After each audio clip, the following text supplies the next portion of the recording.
केवळ आमदारांच्या संख्येवर पक्षाची मालकी ठरवता येत नाही, पक्षाची रचना आणि घटना महत्त्वाची असते. कपिल सिब्बल यांचे निवडणूक आयोगावर ताशेरे. मुख्यमंत्रीपदी शिंदेंची निवड बेकायदेशीर असल्याचाही युक्तिवाद. उद्धव ठाकरेंना मुख्यमंत्रीपदापासून रोखण्यासाठी संजय राऊतांनी बैठक घेतली. नरेश म्हस्केंचा खळबळजनक दावा. तर शिंदेंच्या सर्वाधिक तक्रारी म्हस्केंनीच केल्याची पत्र. राऊतांनीही डागली तोफ.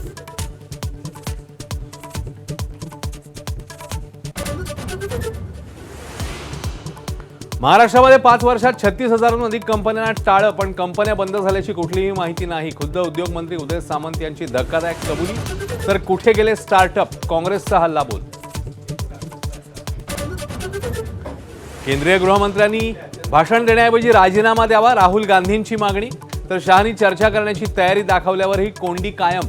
तर शहा काँग्रेसचा काळा चिठ्ठा मांडतील अशी विरोधकांना भीती आहे. शिंदेंचा पलटवा.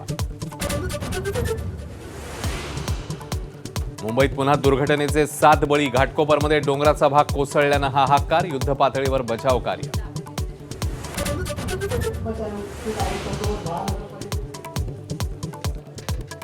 17 ऑगस्टच्या नोटिशीनंतर महिनाभरात मराठी न शिकल्यास 3 महिन्यांसाठी परवाना रद्द. मुंबईतल्या रिक्षा टॅक्सी चालकांकरता परिवहन विभागाचं अल्टिमेटम.